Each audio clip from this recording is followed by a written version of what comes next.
నన్ను ఎందుకయ్యా చిన్న చూపు చూసావు? నేనంటే నీకు ఇష్టం లేదా?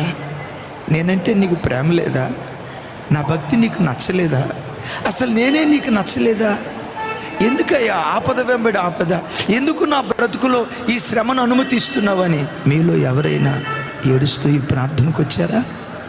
ఏడుస్తూ ఈ వాక్యం వింటున్నారా?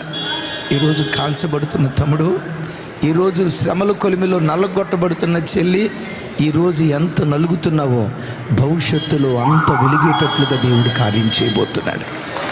ఈరోజు అరణ్య మార్గం గుండా దేవుడు నేను తీసుకొని వెళ్తున్నాడంటే రేపు హోరేబుకు నువ్వు చేరబోతున్నావు, దేవుని పర్వతాన్ని ముఖాముఖిగా చూడబోతున్నావు అన్న విశ్వాసంతో శ్రమల మధ్యలో కాల్చబడేటప్పుడు శ్రమలు తీసే ప్రభువా, తప్పులేదు అడగటం, శ్రమలు తీసే ప్రభువా అని అడిగేదానికంటే దానితో పాటు ఈ శ్రమలను భరించడానికి కావలసిన శక్తి దయచేవా, ఈ బాధ